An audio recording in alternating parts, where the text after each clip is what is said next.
손을 잡히는 게 이제 특기인가 봐요. 그래서 이제 이분이 내가 그렇게 기도 안 했던 내 손을 그냥 으스러져라 하고 확 불떴더니 주여 믿습니다 그러더라고요. 그런데 그때 배가 그냥 확 여동치는 것이 내 손에 느껴지더라고요. 그렇게 하고는 이제 기도가 끝났어요. 그랬더니 그때 이제 진 선생님이라고 하는 그분이 저에게 얘기했는데 내 일평생에 이렇게 배가 시원한 것은 처음 느껴보겠습니다.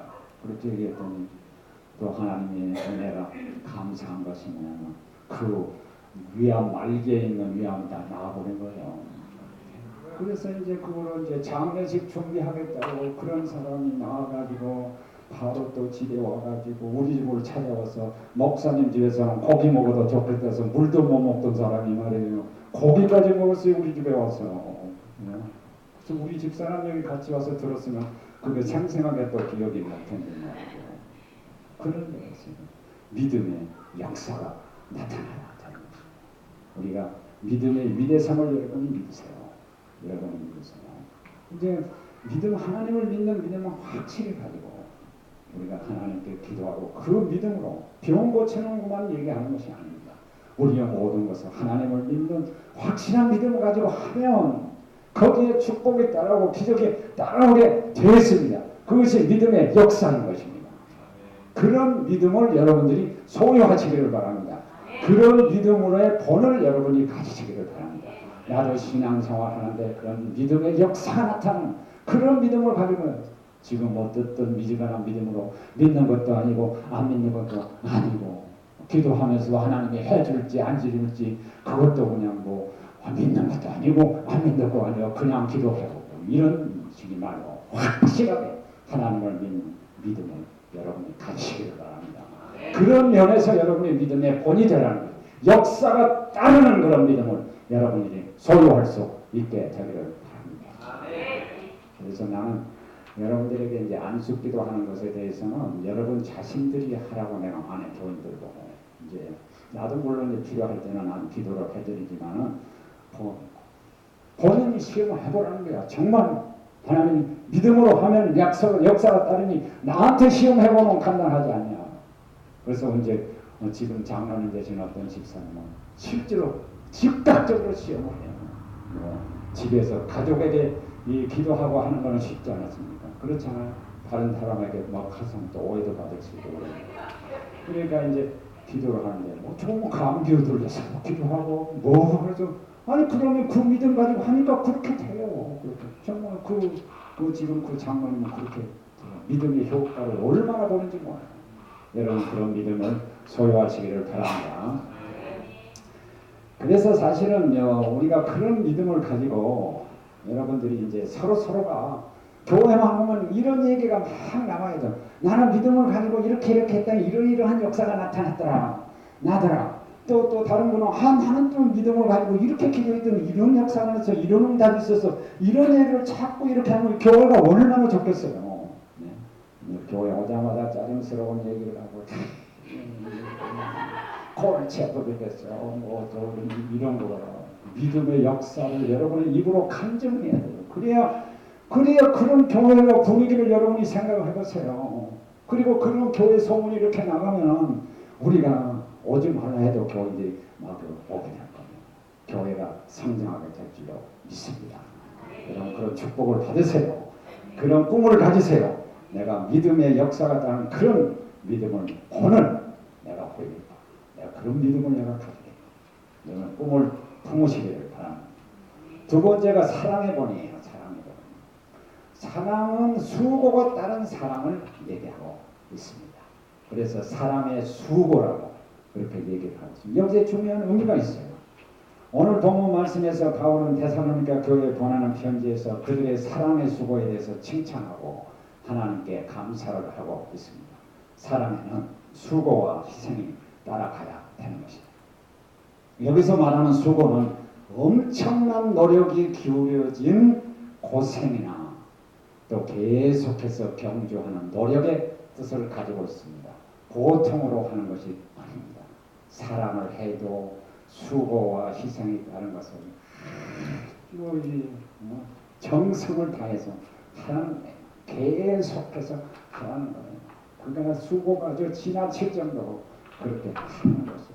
그래서 소위 말하면 수고가 진정으로 따라야 어떻게 돼요? 사람이 철철철철 넘쳐 흐르는 것입니다.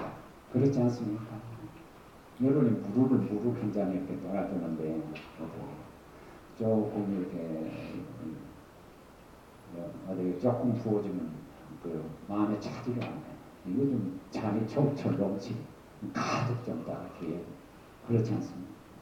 우리 사랑을 해도 이만큼 아니라 이게 조금씩 반드시 사랑에는 수고와 희생이 따라가야 된다고 하는 것입니다.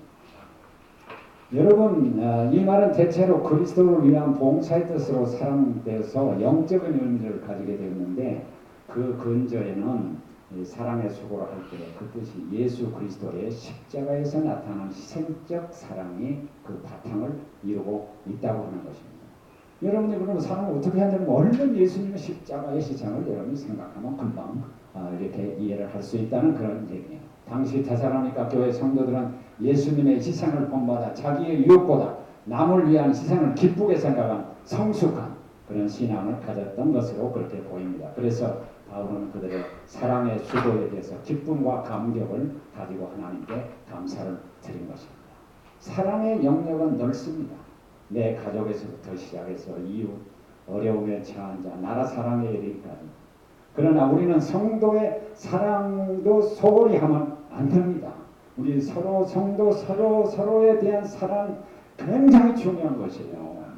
여러분들 우리는 교회 안에 있는 성도에 대한 사랑은 소홀히 하고 자꾸 밖에 있는 사람 제대로 못하면서 말로는 자꾸 밖에 있는 사람도 저 외국에 있는 분들 사랑하게 해주세요. 뭐 이렇게 좀 그것도 우리가 기도를 해야 하지만 그러나 우리 성도의 사랑도 성도 간의 사랑도 굉장히 중요한 것입니다.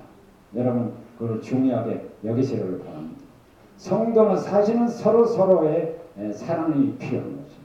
성도 한 사람 모두가 나는 저분에게서 저분은 나에게서 사랑을 느끼도록 그렇게 해야 하는 것입니다. 이것이 서로 사랑하는 것입니다. 여기에는 반드시 수고가 따르고 희생이 따라야 하는 것입니다. 사랑의 본이 된다는 것은 이런 수고가 다른 사랑을 실천하는 것을 말하는 것이에요. 특히 성도를 사랑하는 데서 이런 사랑이 실천되어야 하는 것입니다. 세계 기네스북이 나는 찾아보지는 않았는데 그런 얘기가 있어요. 세계 기네스북에 오른 가장 짧은 설교가 사랑하라 한번 하고 끝나는 거예요. 그러니까 나도 사실은 여기서 그렇게 하면 내가 최고 인기가 있을 거예요. 사랑하라 하고 싹 내려가면 이게 되는데 괜히 여러 가지 얘기를 지금 하는데요. 이제 기네스북에 이제 세계에서 제일 짧은 설교는 뭐냐? 사랑하라. 그 한마디만 쫙 하고 끝난 이것이 최고 짧은 설교라고 그렇게 다음에 언제 가면 다음에 나를 불러주시면 목사님 짧은 설교 사랑하라 싹 내려가고 그 좋겠지? 세퍼드 대학교 신학부 학장님 이게 이름이 또 여러분이 참 긴데 후안 카를로스 오르티즈 이런 목사님께서 근데 이분은 책 제목이 재밌어요. 무슨 책 제목은 사랑은 빵을 만들 때 들어가는 밀가루와 같습니다. 책 제목이래요. 사랑은 빵을 만들 때 들어가는 밀가루와 같습니다. 그게 무슨 말이겠어요? 빵이 이제 머리 좋은 분들이 한참 생각하네요. 네? 빵 만들 때 밀가루 없으면 빵 자체가 안 된다는 얘기예요. 그렇죠? 그만큼 우리가 사랑이 중요한 것이에요. 그러니까 고린도서에서는 고린도서 13장 사랑장이라고 그러잖아요. 거기에서 다른 거 믿음 뭐 이런 거 다 중요한 거기에서 구제 뭐 이런 걸 다 중요하냐 뭐 거기서 사랑을 빼버리면 아무것도 아니다. 그렇게 얘기하는 거 있지 않습니까? 그런 적으로 사랑이 빵을 만들 때 밀가루가 간다는 거예요. 밀가루가 없으면 아무것도 안 된다는 거예요. 그 사랑이 그만큼 중요하다는 것이에요. 그의 말에 의하면 사랑한다면 성경 구절 전체를 다 암기한 것과 같다. 그렇게 얘기를 했어요.